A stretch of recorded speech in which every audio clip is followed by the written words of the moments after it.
I don't want my space to feel like anyone else's space. I want it to feel just like me and interesting and weird, and that's how I do it, whether it's at a thrift store, a vintage store, Facebook Marketplace, even Craigslist in the day. I'm Christine Cyr-Clisette. I'm Kyra Blackwell. I'm Rosie Guerin, and you're listening to The Wirecutter Show.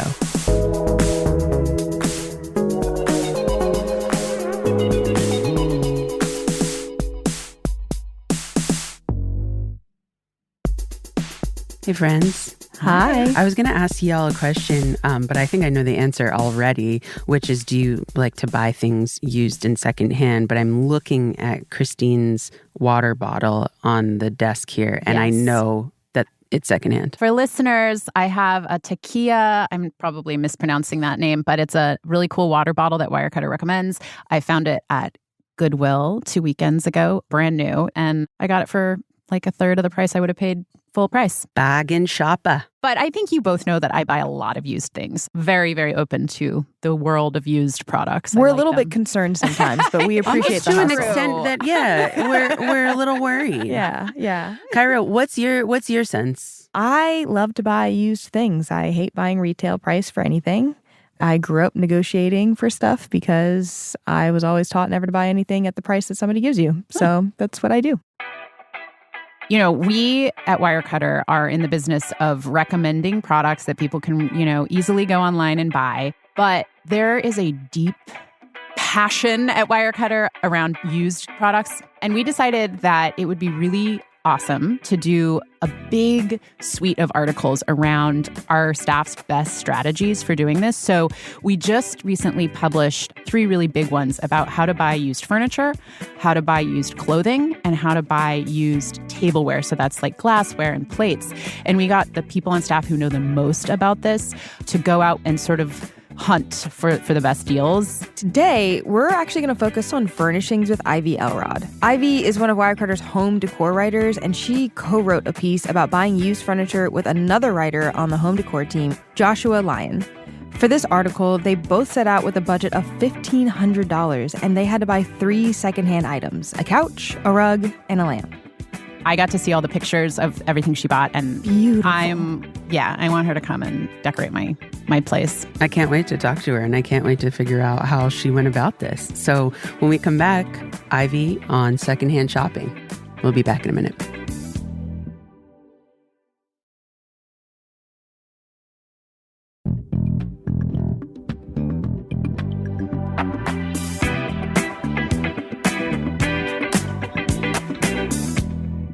Welcome back. With us now is Ivy Elrod, who is a home decor writer, and before joining Wirecutter, she worked as an interior designer. She also used to own and run her own interior design showroom with furniture and lighting in Nashville. Fun fact, Ivy was once the youngest rockette at Radio City.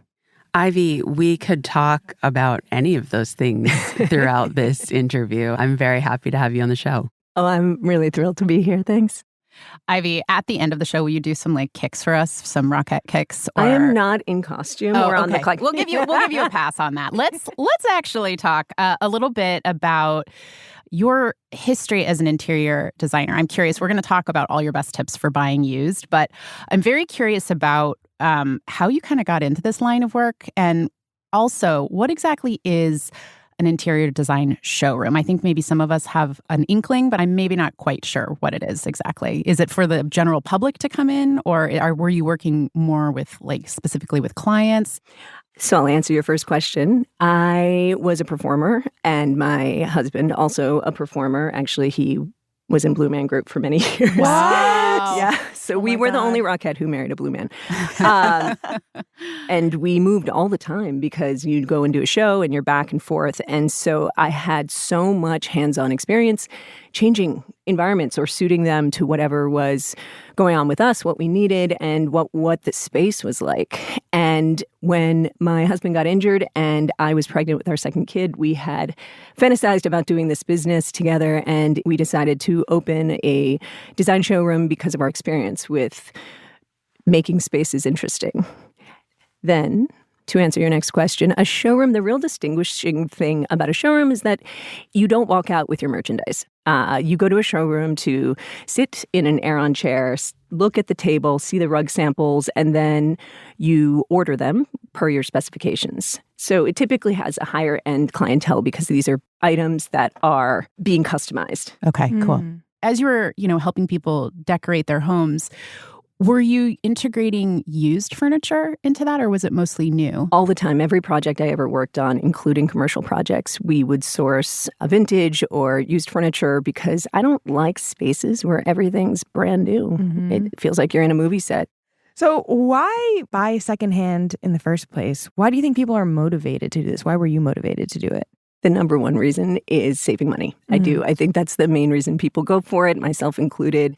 And what you can get very often is something that's almost brand new and is a fraction of the price. Yeah. So there's a practical component, no question. Aesthetic component, you can find things that aren't anywhere else. You all of a sudden have a table that no one's seen before and has a bit of that patina. Finding items that have an interesting provenance or something, that feels exciting. This is different. I don't see this anywhere. I don't want my space to feel like anyone else's space. I want it to feel just like me and interesting and weird, and that's how I do it. I think that there is circular economy sort of energy. People really like the idea of something being passed on and not being thrown out and maybe making money in the process. But lastly, and this is a big thing for me, there's a whole culture around the hunt, around secondhand finds, around the people you engage with. I meet so many wacky, cool people in the process, whether it's at a thrift store, a vintage store, Facebook Marketplace, even Craigslist in the day, It's much more interesting a process if you have time. I would be intimidated by shopping for furniture secondhand because I don't have a lot of confidence that the disparate pieces I buy over time even will come together. So if you don't have that skill set, where do you start thinking about it? I like to encourage people to not worry about rules so much. And if you love things, there's often a way to integrate them. If you're newer to trying to outfit a space, start with one thing. And that could be like a wallpaper. It could be the rug has, these colors in it, whatever. It doesn't have to be any one thing. That's first off. Second off, I don't know that buying new would necessarily be so different in what you're describing, meaning how does anyone just approach how to outfit a space? I suppose the one way is you go into IKEA and then you just, sort of Control C and Control V it into a blank space. Right. So it's interesting you should ask. I have a couple tips with regard to seeing things together. That scale is always going to be tricky. It's tricky even for professionals. But color and palette and just even like vibe, use the sticker function. Now it's so easy, or the cutout function. Throw everything into a Keynote. You can even do it on your phone. I'm old and I don't know how, but I'm told that you can. Canva, there are lots of other programs. You can do this on your iPhone, just in the Photos app. Create a collage and put things in space. That is what I used in this challenge. I put together the pieces. I almost ended up with this super cool, vibrant 70s shag rug. And the Keynote revealed I was going real retro, which was not my goal. That's totally reasonable choice, right? But I was like, I want something a little less like we're going 70s. By looking at things together, you can start to get a sense, okay, these colors look weird together. This makes me feel like I'm like a swinging 70s person. Is that how I want to feel in my house? And you can start to hone an eye. Okay, so you mentioned this assignment for Wirecutter. That's why we're here. Describe what you were asked to do, because all I know is that you had $1,500 and you were sent out into the world. We did have the criteria of selecting a couch, a rug, and a lamp. So I couldn't just do a whole room for $1,500, which I absolutely could have done, for the record. Really? Oh, yeah, Challenge absolutely. accepted. I mean, $1,500 felt like extravagant. And another person would be like, $1,500? How could you? So, I just feel like a couch costs $1,500 these days. I find that so hard. That's like for a new couch. For a that's new not couch. very much money. No, of course. And so that's where it gets exciting. If you're willing to, you have to want to work a little bit or work in a very specific way. My colleague Josh, he and I said, hey, is there a way that you want to differentiate how we're going to go about this? I was like, I think I'd like to try to do a room. And he was like, cool, I'm going to do disparate pieces. I'm going to try and fit them in. He, like many of the other writers in this package, much prefer the way of going out into the world and see what's there. What is this discovery going to feel like? Ooh, this is like a whole lifestyle, right? And I am a very busy mom. And I'm renovating my house and everything's chaotic. And I am like, hey, I got a mission. I'm going to find it. Now, that doesn't mean I don't go for the discovery too. It just means that I am vigilant in saying, okay, these are my criteria. This is the space, the dimensions. This is the color I'm seeking. And I can throw it out the window if I'm like, oh my God, look what I found. And so I was looking at all these patterned sofas because I thought, why not? This will be fun. Like, I don't have a patterned sofa in my home or collection, and I've never even sold one. So I was looking at all these, and then I stumbled across this totally different non-pattern sofa. And I was like, boom, here we are. This is what we're doing. Yeah, I mean, I made a challenge for myself that I wanted to create a space where you didn't necessarily know everything was secondhand. Not because I think that things that look secondhand are bad, but it's another layer of a challenge to be like, really? Maybe a little ego in there. But then, I also personally don't like things to all be of one era. The lamp I sourced ended up being this postmodern design by Ligné Rosé. I know the line very well, and I know the design of the lamp. And I'm probably getting ahead of myself here, but I had sourced the sofa first. For me, I found this unbelievable Thayer Coggins sofa from the 70s in its original fabric. And it's so gorgeous. It's like a mustard color. Is it velvet? She was wearing her original upholstery. And Thayer Coggins is like the real deal. Real deal, really, like an important designer. And I found this sofa. I freaked out. It was very cool. I couldn't believe I got it at the price. I found it listed for $900, and I had found a comp on Cherish for $6,500. It had already sold, and I realized it was an estate sale. My instinct was based on how the picture was sort of spare, but it had some really choice, beautiful pieces in it. It was an architect who had gone on to assisted living, and his realtor was getting rid of the last items that he had not sold prior. And so I got this sofa. To be real, it was very dramatic. My husband came. He and I both share this affliction with finding things secondhand. And he saw these beautiful speakers in the back, just like a sliver of the speaker in the photo. And he's like, I'm coming with you. And he bought those speakers for $100. Wow. And they weren't even listed, which is often like another tip. You see something, just say, hey, is this for sale? Or do you happen to have any more of X? Because sometimes I've done that where I'm like, actually, yeah, I'll sell you this. And he actually flipped the speakers because we couldn't fit them in our living room. They're just really big. They're gorgeous. And he was really angry at our living room for not accommodating them. But he sold them for $800, Wow. Now that's pro. Sounds like that's kind of part of maybe one of your insider tips is like, if you can find a great place that's selling, then like get it all, buy the whole thing. I mean, if you can. She was really looking to clear things. And so in terms of negotiating, she was just like throwing out numbers. She's like, here, take it all for $100. You know what I mean? We weren't even having to ask. I negotiated the $900 sofa down to $700. I knew that was already a good price, but I knew that I had to transport it. And there was a little bit of staining in one corner. The netting underneath needed to be replaced, whatever. It was all stuff that it could have been listed for $2,000. It could have been listed for more. But she immediately agreed. And so I actually purchased the sofa for $700.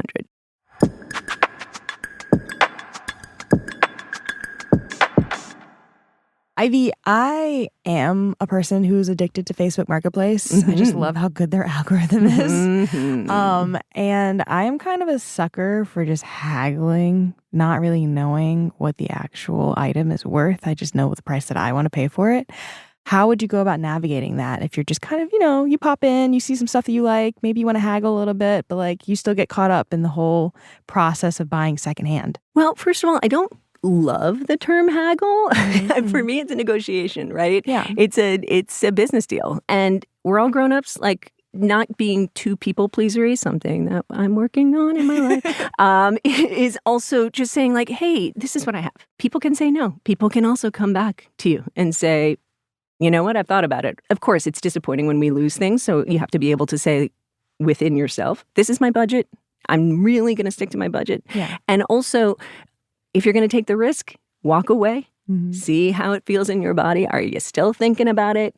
If you're still thinking about things like a week later, that's a pretty strong signal. When you don't even remember what it was or couldn't really describe it, Yeah. it's a pretty good sign, too, that, like, she can go. Yeah. Okay. And maybe just don't buy it on impulse. Like, oh, this is above my budget, but I really want it. So I would be a total hypocrite to say never do that. Yeah. My colleague ended up buying something that was really special because he came across an item from his childhood, and that was really meaningful to him that you never see. And so while he is actually preaching, don't work with impulse purchases too much, it's emotional, you make choices you regret, he also acknowledges he did that, right? And the cool thing about this circular economy is that you can buy something and resell it. Oh, yeah. You know, and especially if you found it on Marketplace, it's not that hard if you're comfortable with doing that. Yeah. If you're someone like me who is generally I'm on a task, if I'm looking for, let's say I am looking for desks for my kids, what's your best strategy for that? The first thing is to be willing to be patient. Now, that's not always possible. We moved into our house in Brooklyn last year, and we brought this beautiful long table. It was so represented hosting and all these great things, and it was too big for the room. And we spent a year, and I was just like, I need a smaller table, but I don't want to. And so I started looking, and I started to piece together what exactly I was seeking. It's a little different than the desks. We had a table. I don't know if the kids had desks. It depends on what timeline you're working with, but the algorithm is a very real thing. Facebook Marketplace, you can train it, you can teach it by what you save and what you search for. I mean, it is learning what you want. And that is precisely how my table showed up after, 3, 4, 5 months of types of searches. It was a table from my dreams, but I didn't even know that it was what I wanted. It just had all the characteristics of what I was seeking. That's both awesome and creepy. So yes. What you're advising here is, okay, if you can be patient and maybe keep going back to the sites that new things are going to be popping up on.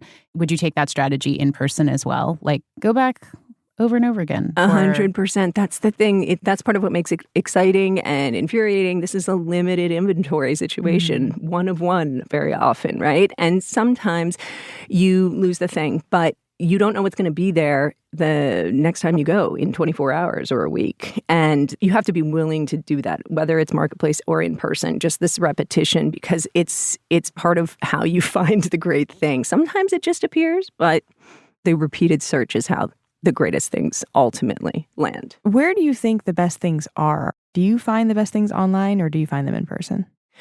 It's funny. People think of Marketplace as an online shopping platform. It's not to me. It's a hybrid completely because you go in person to buy the thing. Oh, yeah. Facebook Marketplace is distinct for me because you can vet the people. You have either a very localized search or you can make it as big as you want. It has a critical mass of people that are participating, so there's a wide variety. And then lastly, you go. You're not just blindly hitting buy. When you're looking at pictures on whether it's on Facebook Marketplace, Craigslist, eBay, whatever, are there things that you look for in a photo that will indicate damage to things? Like, how are you approaching the photos? One of the things that is perhaps counterintuitive is that when people are really disciplined about showing documentation on things that are flaws, it actually engenders trust, right? And so I'm like, okay, they're being thorough. They're not hiding stuff.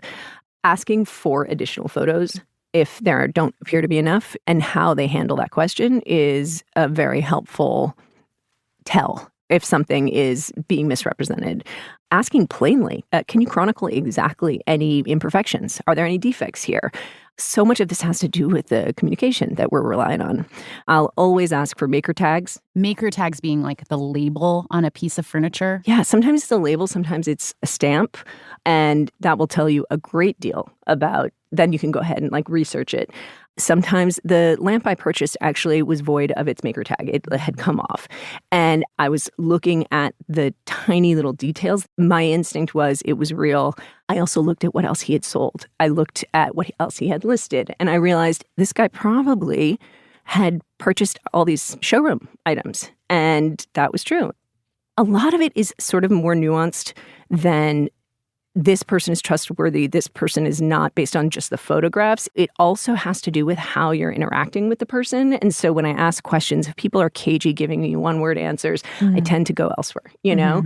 If people are very upfront, and I always ask, hey, how long have you had this? Like, this is not just for fancy things. Part of it is just me asking to get a sort of sense of who I'm interacting with. In terms of in person, when I'm looking for damage, that I have no shame. I pull off the cushions. I look at the springs on his sofa. I do a gentle bounce test. I'm looking for things that are going to poke up into me. I go underneath the sofa. I look at the frame. I'll flip things over. I'll ask to plug in a lamp. All of that is what I'm looking for. So just be a sleuth, I'd say, and don't be afraid. I think there's a little bit of a barrier. Sometimes you're like, I don't want to make them think I am not trusting or whatever. I just have to let that go. We just learned a lot, so I'm going to try and do a quick recap. It's important to take pictures and create mood boards and clip art and kind of just help yourself visualize your space and all the things that you want put together. Try to avoid emotional buys if you can, but worst case scenario, you can always just resell it. And when you're looking at photos online, it helps if the photos are basically upfront about the item that you're potentially going to buy. And that kind of tells you that they are being upfront and maybe they're a trustworthy person to engage with. We're going to take a quick break, and when we're back, we're going to talk more about shopping strategies and about Ivy's best tips for negotiating, let's say. We'll be right back.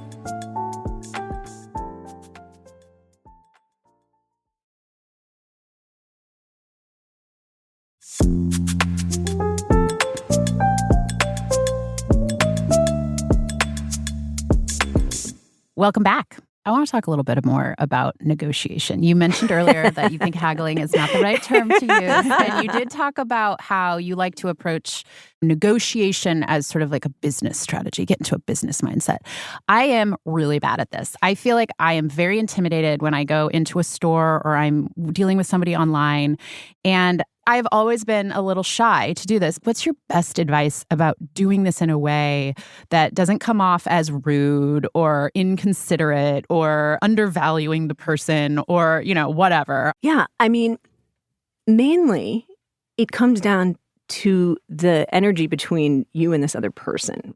As a seller on Marketplace, sometimes I'll have a listing and they'll be like, $150 when the price is listed at $800 or something. And that's all they write. And I'm just not even going to respond to that, right? That's you as a seller. That's me as a seller. They can do that and maybe other people it'll work out for. But to me, a lot of this is about interacting with people. And it's actually one of the things I really enjoy. So the language has a lot to do with it. Would you consider this? I'm working with this budget and this is all I can do. Could we make this work? Part of it is just being very incredibly polite around it. Many people only bring cash to these kinds of transactions. It's sort of a built-in little boundary, being like, I have this much. Can we do this? But I do ultimately think it's also remembering that the seller wants to have a deal done too. And I can say that from authority. Even when people have offered me too little, I'm like, hey, sorry, that won't work for me. The lowest I can go is this. But if someone's rude just as a person, they're rude. If someone's polite and saying, this is what I've got, I can say, sorry, this won't work. Or I can say, well, I can counter. Because I was working on this very specific budget challenge, I found these beautiful rugs. And this one in particular, it was above budget. I couldn't make it work. I found a second one I loved. Actually, it turned out even more. And they said they could do $700. And I said, I have a very specific budget. I can only do $500. And he was like, it's worth $3,000. I was like, I know. It's beautiful. And I'm so sorry, this is all I could do. Meanwhile, I literally had this budget. It was a challenge, right? We walked away. I said, thank you so much, best of luck. And the next day he came back and was like, I'd like to do $500. Yeah. They needed to sell. Do you have any other tips like that to lock in a good deal? If you're doing something like an estate sale, things may be picked over, but go toward the end. So people it's like the need to move farmer's the stuff. market at the last hour. Totally. They got to get rid of it. Well, I thought it was the opposite. I thought you go at the beginning. Like if you want to find all the stuff, Yeah. Good stuff. everything's there. But if you want to get the discounts, What's go your at the end. motivation? Yeah. Yeah, totally. that's So, good. people don't want to transport stuff back. And also estate sales, their goal is to clear out. Mhm. So if you are knowing that you're toward the end, okay, this is where it gets men from the boys, as they say. Is that right? I don't think that's right. We say girls from the ladies here. It's like sort of timing. That's the other thing I didn't mention. A lot of times it's like, who's going to get this out of here the fastest? Oh, yeah. So if I'm saying I can be here in 40 minutes versus the guy that's like, can I come on Tuesday? Mhm. Then in 40 minutes, I say, I can do this amount. Let's do it. That's how I got the sofa. She had tons of inquiries because it was gorgeous, but nobody could get there within the hour. You just beat him to it. Call it a sport, and it's really like dramatic, but I get covered in sweat and I'm like, I'm going to move fast and I'm going to like move it. It really helps. Yeah. It's like, clear the schedule. Let's We're going to get the sofa. Yeah. I love it.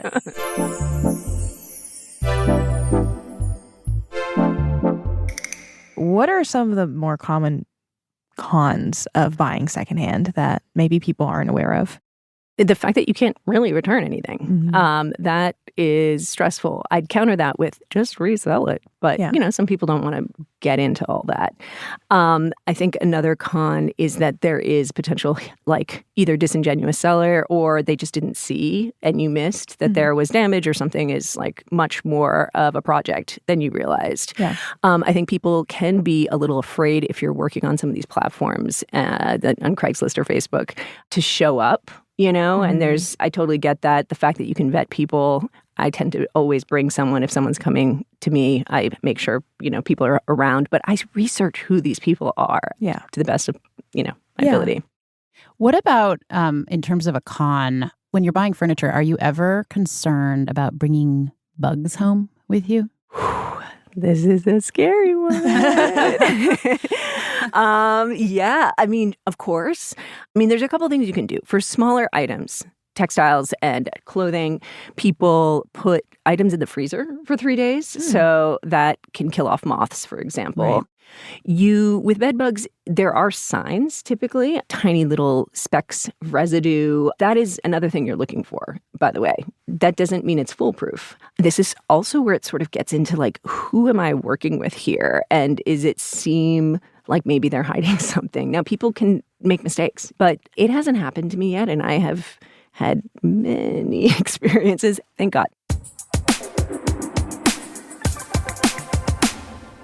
I want to know what you should never buy used. So my colleague wrote a great piece for this package about just stay away from these secondhands. And I think that they're really smart. All right, lay it on.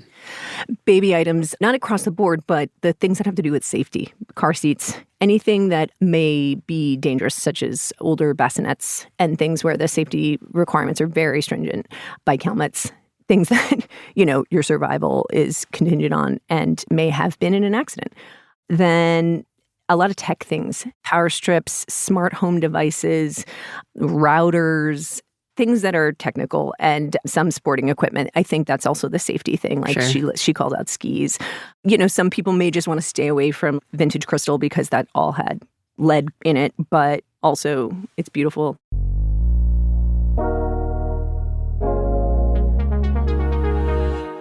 Of all of your long history of shopping for used furniture, what is the coolest, best thing that you've ever scored?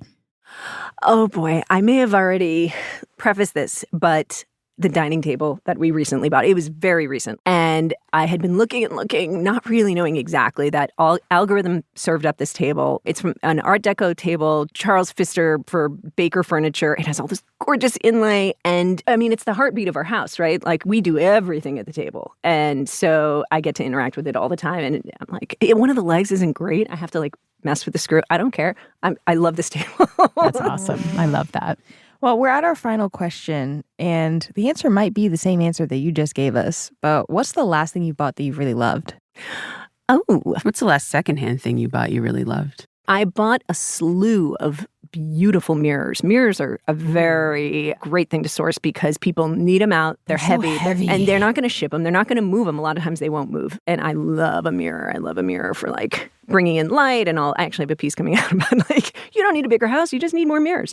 And like People are going to love to hear that. Well, I think it's true. Well, Ivy Jajaparum Elrod, we are so grateful you stopped by. Thank you for talking to us about all things secondhand. We appreciate it. Oh, this was such a pleasure. Thank you. Thanks, Ivy. Thank you. Ivy is an absolute delight. I'm obsessed with her. Yeah, I'm serious. I want her to come and furnish my home for me so I don't have to do it. Yeah.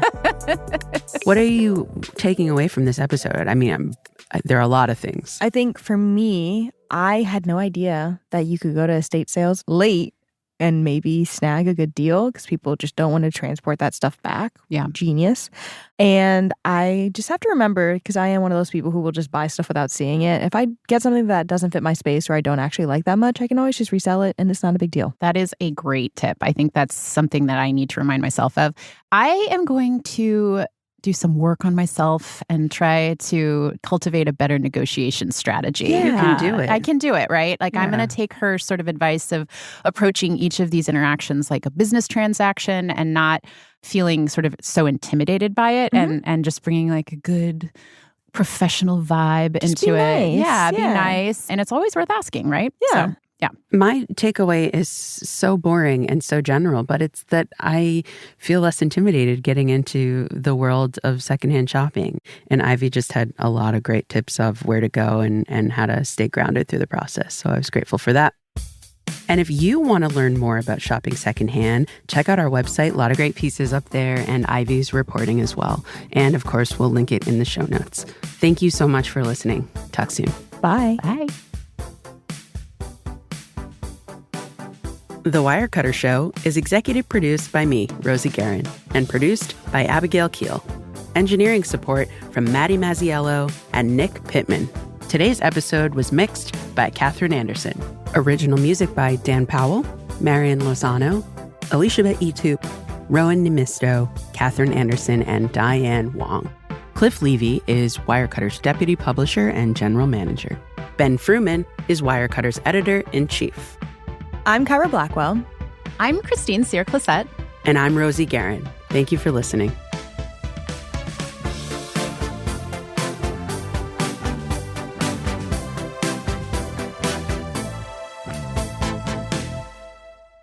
You're not supposed to have any lead. Just a treat. It's got to be under the threshold. Right.